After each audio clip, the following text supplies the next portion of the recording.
Hello students, स्वागत है आपका हमारे एग्जाम वाइब्स के ऑनलाइन प्लेटफॉर्म पे। मेरा नाम है ट्विंकल मालवीय और हम जैसे कि आपको पता है आयोगों का एक क्विक रिवीजन टाइप का एक सीरीज चला रहे हैं जिसमें आपकी रिवीजन भी होता जाए। ठीक है स्टूडेंट्स, तो लास्ट क्लास में हमने देखा था कि हमने लोक सेवा आयोग को, संघ लोक सेवा आयोग को कंप्लीट किया था। उसी के साथ आज हम हमारा नेक्स्ट यानी कि फोर्थ क्लास में यानी कि फोर्थ आयोग जो हम पढ़ने वाले हैं, मतलब आज हम राज्य लोक सेवा आयोग पढ़ने वाले हैं। ठीक है, राज्य लोक सेवा आयोग में भी हम कौन सा पढ़ेंगे? मध्य प्रदेश लोक सेवा आयोग। और उससे पहले की जो सारी चीजें हैं वो जानेंगे। लेकिन आपने जब लोक सेवा आयोग पढ़ा था स्टूडेंट्स, तो लोक सेवा आयोग में आपने राज्य लोक सेवा आयोग से संबंधित जो भी आर्टिकल या जो भी बातें उन आर्टिकल्स में थी वो मैंने आपको बता दी थी। तो एक तरह से ये आपका रिविजन ही होगा, है ना। देखा जाए तो संघ लोक सेवा आयोग में ज्यादा फैक्ट आपको मिलते हैं, लेकिन यदि आप संघ लोक सेवा आयोग अच्छे से समझ लेते हैं तो राज्य लोक सेवा आयोग आपके लिए ईजी हो जाता है ना, क्योंकि उन्हीं आर्टिकल्स को हमको दोबारा पढ़ना होता है। ठीक है, चलिए तो आज हम शुरू करते हैं मध्य प्रदेश लोक सेवा आयोग, है ना। ठीक है, तो सबसे पहले आपको ये पता चल चुका था कि केंद्र में संघ लोक सेवा आयोग का हमने कैसे इतिहास देखा, कैसे उसका गठन हुआ, वो सब आपको पता चल गया। ठीक है, दिल्ली आयोग की कमेटी की सिफारिश पे 1919 के अधिनियम से आपने राज्यों के बारे में नहीं सोचा कि राज्यों में ये कि एक राज्य की जो सेवाएं होती हैं, जैसे हमने देखा कि जो भारतीय प्रशासनिक सेवाएं या उन सेवाओं के लिए यूपीएससी तो होगा, लेकिन राज्य की सेवाओं की बात कब की गई? तो हम शुरुआत में देखेंगे भारत शासन अधिनियम 1935 में ये बात आई कि प्रांत यानी कि प्रोविंस में उस समय लोक सेवा आयोग का गठन होना चाहिए, यानी कि प्रांत में राज्यों की सेवाओं के लिए एक लोक सेवा आयोग होना चाहिए। ये कब की बात है? 1935 की बात है। ठीक है, 26 जनवरी 1950 को भारतीय संविधान के अनुच्छेद 315 के सब क्लॉज 1 के अनुसार प्रांतों में क्या होना था? लोक सेवा आयोग का गठन होना था। ये तो आप लोगों ने पढ़ लिया है कि 26 जनवरी 1950 में हमने आर्टिकल 315 पढ़ा है। 308 से लेकर 323 तक जो हमारा भाग 14 है वो संघ और राज्यों के अधीन सेवाएं हैं, जिसमें कि हमने आर्टिकल 315 देखा था। 315 में बोला था कि संघ के लिए एक संघ लोक सेवा आयोग और राज्य के लिए एक राज्य लोक सेवा आयोग होगा, है ना। ये तो हम पढ़ चुके हैं। ठीक है, लेकिन बात रही 1935 से 1950 के बीच क्या? आपको पता है 1950 में हमारा संविधान लागू हो गया, लेकिन हमारा मध्य प्रदेश तो कब बना? अगर आप मेरी मध्य प्रदेश वाली जीके की सीरीज देख रहे हैं तो आप लोगों को ध्यान होगा, अभी हाल ही में मैंने उसमें गठन पढ़ाया हुआ है आपको। ठीक है, तो भाई मध्य प्रदेश का निर्माण तो 1 नवंबर 1956 को हुआ। कब हुआ? 1 नवंबर 1956। ठीक है, तो इस बीच मध्य प्रदेश की क्या स्थिति रही? आपको पता है कि 1950 में जब हमने राज्यों का निर्माण नहीं किया था तब 29 राज्य बने थे जो श्रेणीवार बनाए गए थे। ठीक है, 29 राज्य श्रेणीवार बनाए गए थे, रियासतों के एकीकरण के बाद की बात है। ठीक है, और 1956 में कितने? 14 राज्य और 6 केंद्र शासित प्रदेशों का गठन हुआ।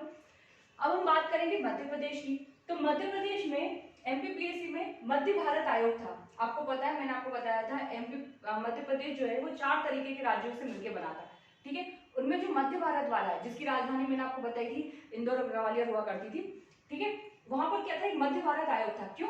क्योंकि 1935 में इन्होंने बोल दिया था कि प्रांतों में लोक सेवा आयोग होगा, और भोपाल और विंध्य क्षेत्र में ऐसा कोई आयोग नहीं था। उधर जो परीक्षा है वो यूपीएससी कंडक्ट करवाते थे, है ना, यानी कि संघ लोक सेवा आयोग द्वारा वहां पे परीक्षाएं ली जाती थी। ठीक है, फिर 1950 आया। 1950 में ये बोला गया, लेकिन अभी तो हमारा राज्य ही नहीं बना था। ठीक, फिर जब हमारा राज्य बन गया 1 नवंबर 1956 में मध्य प्रदेश अस्तित्व में आया। मध्य प्रदेश अस्तित्व में आने के साथ राज्य पुनर्गठन अधिनियम, आपको पता है मैंने आपको बताया 7वां संविधान संशोधन हुआ, 7th कॉन्स्टिट्यूशनल अमेंडमेंट हुआ 1956 में, और राज्य पुनर्गठन अधिनियम भी आया 1956 में, जिसके अनुसार 14 राज्यों और 6 केंद्र शासित प्रदेशों का गठन किया गया। ठीक है, अब राज्य बन गया। राज्य बन गया तो आर्टिकल 315 में क्या लिखा हुआ है? आर्टिकल 315 में लिखा हुआ है कि भैया राज्यों के लिए भी क्या करना पड़ेगा? एक राज्य लोक सेवा आयोग बनाना पड़ेगा। ठीक है, तो अब राज्य बन गया तो हम क्या करेंगे? राज्यों के लिए एक लोक सेवा आयोग बनाएंगे। 27 अक्टूबर 1956 को इसकी अधिसूचना आ गई थी इसमें। और बना कब ये? बना देखेंगे आप 1 नवंबर 1956 में। ठीक है, 1 नवंबर 1956 में मध्य प्रदेश लोक सेवा आयोग का गठन हुआ। इसके 2 आधार, एक तो जो हमारे कॉन्स्टिट्यूशन का आर्टिकल 315 का सब क्लॉज 1 बोल रहा है। ठीक है, एक तो हमारे देश के संविधान के अनुच्छेद 315 में लिखा हुआ है, और दूसरा राज्य पुनर्गठन अधिनियम की धारा 118(3), ये देखकर आपको याद आ गया होगा, ये एमपीपीएससी प्री का क्वेश्चन भी रह चुका है ना। ठीक है, राज्य पुनर्गठन अधिनियम की धारा 118(3) में के अनुसार भी कहा गया है कि राज्य के लिए लोक सेवा आयोग होगा, है ना। चलिए, तो यहाँ तक का क्लियर है मामला। अब हम देखेंगे इसके प्रथम अध्यक्ष। प्रकृति संवैधानिक, क्योंकि संविधान में इसका वर्णन किया गया है, मुख्यालय इंदौर में है, ये आप सबको पता है। ठीक है, भाग 14 है, ये भी पता है। अधिसूचना 27 अक्टूबर को आ गई थी, गठन कब हुआ? 1 नवंबर 1956 को। ठीक है, तो डेट्स जब अलग अलग मिले तो कंफ्यूज नहीं होना है। प्रथम अध्यक्ष की बात करें तो प्रथम अध्यक्ष थे डीबी रेगे, है ना, और वर्तमान अध्यक्ष है राजेश राज मेहरा। आपको जब भी ऐसा हो स्टूडेंट्स, आयोगों में या पॉलिटी में कोई भी सब्जेक्ट आप पढ़ रहे हैं, है ना, तो उसमें क्या होता है, जब भी कुछ ऐसी नई चीज हो तो आप उसको क्या करिए, अपडेट, खास करके पॉलिटी में, है ना, उन सब में क्या होता है, जो भी नई चीज आती है आप उनको अपडेट करते जाइए। जैसे कि अब जो अगर मान लीजिए अध्यक्ष चेंज हो गए, एक बार स्टूडेंट्स आप अपने नोट्स प्रिपेयर कर लेते हैं, वो आपके लॉन्ग टर्म काम करते हैं, है ना, तो वहीं थोड़ा सा स्पेस देके रखिए, जब भी नए अध्यक्ष हो तो उनको चेंज करके नए अध्यक्ष का नाम लिख लिया। ठीक है, तो वर्तमान अध्यक्ष राजेश राज मेहरा अभी तक प्रथम परीक्षा जब 1956 में गठित हुआ था, उसके बाद उन्होंने पहली परीक्षा जो मध्य प्रदेश लोक सेवा आयोग के लिए लोक सेवा आयोग ने ली है, वो ली है 1958 में। मैं इस तरफ हो जाती हूँ ताकि आपको दिखे। 1958 में उन्होंने प्रथम परीक्षा ली है। अध्यक्ष के पद पे अभी तक कोई महिला नियुक्त नहीं हुई है। 4 सदस्य हैं, चंद्रशेखर रायकर, रमन सिंह, देवेंद्र सिंह, कृष्णकांत शर्मा। आप इनको चेक करेंगे, चेंज हो सकते हैं ये लोग। ठीक है, मुझे ये डाटा मिला तो मैंने आपको बता दिया है। सचिव है वंदना वैद्य, उप सचिव है राखी सहाय। अब हम आ जाते हैं भाग 14, आर्टिकल 308 से 323। ये हम पढ़ चुके हैं, है ना। 308 से लेके 323, 308 से लेके यदि 314 की बात करें तो उनमें सेवाओं का जिक्र है, जिसमें आप अखिल भारतीय सेवाएं ये सब देखेंगे, और उन सब की भी मैंने आपको बोला था आप एक रीडिंग लगाएंगे। आर्टिकल 308 से लेके 314 हम कहां से पढ़ेंगे? 315 में क्या कहा गया है? राज्य के लिए एक राज्य लोक सेवा आयोग होगा। ऐसे ये बात संघ के लिए भी लिखी थी, तो वो हमने संघ वाले में पढ़ लिए। आज हम सिर्फ राज्य वाले फैक्टर पढ़ेंगे। ठीक है, आर्टिकल 316(1) में लिखा हुआ है कि राज्य लोक सेवा आयोग की नियुक्ति कौन करेगा? राज्यपाल करेंगे, और केंद्र के लिए हमने क्या देखा था? राष्ट्रपति करेंगे। चलिए, आर्टिकल 316(1) का सब क्लोज 1 का ए। ठीक है, अब ये ए लिखा हुआ है, कैपिटल ए लिखा हुआ है, मैंने उस दिन भी आपको बताया था, जहां जहां कैपिटल ए लिखा हुआ है वहां बाद में जोड़ा है। और इसमें हमने क्या बोला है? कार्यकारी अध्यक्ष की। अध्यक्ष का जब अध्यक्ष अपने पद पर उपस्थित ना हो, उस स्थिति में हमें कार्यकारी अध्यक्ष बनाना हो। ठीक है, तो कौन करेंगे कार्यकारी अध्यक्ष की नियुक्ति? राज्यपाल करेंगे। 15वां कॉन्स्टिट्यूशनल अमेंडमेंट है 1963 का है। मैं देख लूं आपको ये दिख रहा है कि नहीं दिख रहा प्रॉपर? चलिए, दिख रहा है।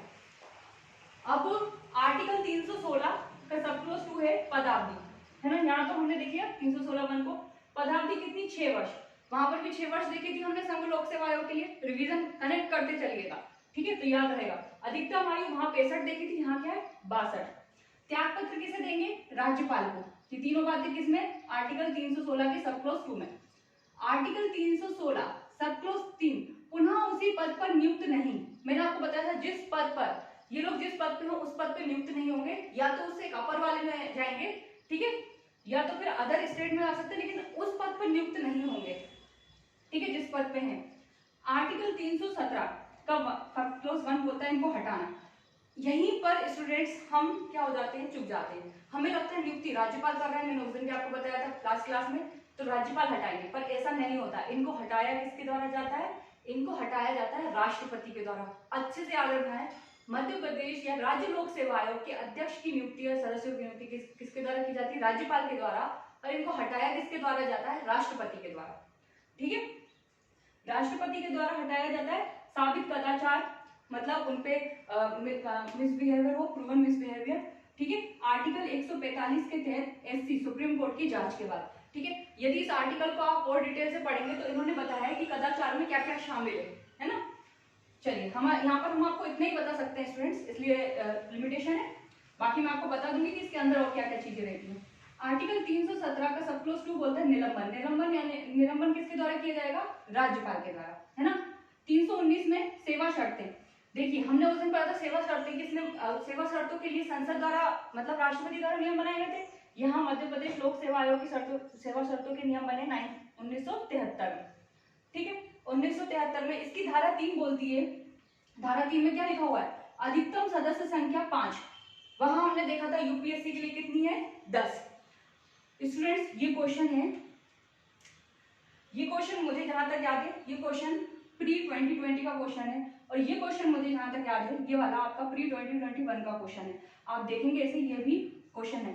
और पता है इसमें बहुत कंफ्यूजन हुआ था, क्योंकि कहीं आपको आंकड़ा 7 मिल रहा था अधिकतम सदस्य संख्या का, कहीं आपको क्या मिल रहा था 5, लेकिन राज्य लोक सेवा आयोग की अधिकतम सदस्य संख्या क्या हो सकती है 5 हो सकती है। ठीक है, तो इस आंसर ये आंसर करेक्ट था, 5 ही है।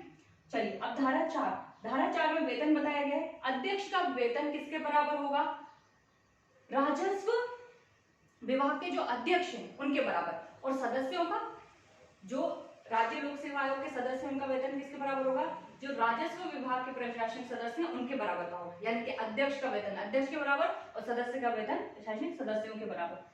आर्टिकल 319 बोल रहे हैं पुनः नियुक्ति नहीं, पुनः उसी पद पर नियुक्ति नहीं। अगर आप मध्य प्रदेश लोक सेवा आयोग के अध्यक्ष हैं तो आप अदर पीसीएस के अध्यक्ष बन सकते हैं, यूपीएससी के अध्यक्ष बन सकते हैं, यूपीएससी के मेंबर बन सकते हैं, 3 चीजें। और अगर आप मध्य प्रदेश लोक सेवा आयोग यानी कि राज्य लोक सेवा आयोग के सदस्य हैं तो आप उसी आयोग के अध्यक्ष बन सकते हैं, यानी मध्य प्रदेश लोक सेवा आयोग के अध्यक्ष बन जाइए, या अदर स्टेट की जो पीसीएस है उनके अध्यक्ष बन सकते हैं। ठीक है, या आप यूपीएससी के अध्यक्ष बन सकते हैं, या आप यूपीएससी के सदस्य बन सकते हैं। ठीक है, तो उनके लिए 4 रास्ते हैं, है ना, लेकिन उसी पद पर नियुक्त नहीं होंगे। ठीक, एक अपर में जाएगा, जैसे मान लीजिए कोई व्यक्ति सदस्य है, अगली बार वो सदस्य नहीं बनेगा, और कोई व्यक्ति अगर मान लीजिए स्टेट पीसीएस का अध्यक्ष है तो उसे सदस्य कैसे बनाएंगे, उसे या तो यूपीएससी का सदस्य बनाएंगे या यूपीएससी का अध्यक्ष बनाएंगे। ठीक है, इतना हमें थोड़ा सा कॉमन सेंस लगाना है यहाँ पे। ये तो हो गए 319। अब 320, 21, 22, 23 इसके बारे में यहाँ पर आपको दिखेगा नहीं, मैंने थोड़ा थोड़ा सा लिखा हुआ है उसके बारे में, पर बोर्ड यहीं तक का दिखेगा आपको। 320 में आपको बताया गया है इनके कार्यों के बारे में, है ना। आर्टिकल 320 संघ लोक सेवा आयोग या राज्य लोक सेवा आयोग के कार्यों के बारे में, जिसे इनकी नियुक्ति करना और अधिकारियों से संबंधित मतलब इनके पेपर एग्जाम वगैरह है ना, जो भी कार्य हैं वो सारे 320 में बताए गए हैं। 321 में बताया गया इनके कार्यों का विस्तार, है ना, वो कार्यों का विस्तार कैसे किया जा सकता है। 322 में दिया है व्यय, जैसे कि जो यूपीएससी के व्यय हैं वो कौन करेंगे, वो करेंगे संघ की संचित निधि में भारित होंगे, और जो स्टेट पीसीएस के व्यय हैं वो राज्य की संचित निधि में भारित होंगे। और 323 में रिपोर्ट दी है, रिपोर्ट वो राज्यपाल को देंगे, स्टेट पीसीएस वाले वो विधानमंडल में रखाएंगे, और जो संघ लोक सेवा आयोग वाले वो राष्ट्रपति को देंगे, राष्ट्रपति उन्हें संसद में रखाएंगे। ठीक है, तो ये थे सारे आर्टिकल्स स्टूडेंट्स। उम्मीद है आपको मध्य प्रदेश लोक सेवा आयोग पूरा समझ में आया हो। मैं एक बार और आपको बता देती हूँ, हमने ली आयोग से कनेक्ट कर रहा था किसको, संघ लोक सेवा आयोग को, वहां से स्टार्ट करा था, लेकिन राज्यों के लिए बात हुई 1935 के अधिनियम से, और हमारा मध्य प्रदेश बन गया 1956 में। ठीक है, तो उस समय प्रांत तो थे, क्योंकि मैंने आपको, अगर आपने हमारी एमपी वाली वीडियो नहीं देखी है तो पहले आप देखिए कि मध्य प्रदेश बना कैसे। 1950 तक हमारे देश में 29 राज्य थे, लेकिन वो 4 श्रेणियों में थे अलग अलग, और उसमें भी हमारा मध्य प्रदेश इस रूप में नहीं था। मध्य भारत, सेंट्रल प्रोविंस, बरार, विंध्य प्रदेश इस रूप में था। तो वहां के लिए किस तरह की व्यवस्था थी वो हमने देखी, गठन कब हुआ। मैं एक बार हट जाऊंगी, आपको पूरा स्क्रीनशॉट लेना है, और फिर उसको स्क्रीनशॉट को ध्यान में रख के मैंने जो जो बताया वो पॉइंट लिख के पढ़ते चलना है। ठीक है, चलिए, तो ये हुई हमारे राज्य लोक सेवा आयोग की वीडियो पूरी कंप्लीट होती है। स्टूडेंट्स ये फैक्ट आप नोट कर लीजिए। अब हम नेक्स्ट आयोग लेंगे, या तो देख लेंगे जिस हिसाब से सीक्वेंस वाइज हम चल रहे हैं उस हिसाब से लेंगे। आप लोगों को क्या करना है, लाइक करना है, शेयर करना है, सब्सक्राइब करना है, और कमेंट करिए। चलिए, थैंक यू।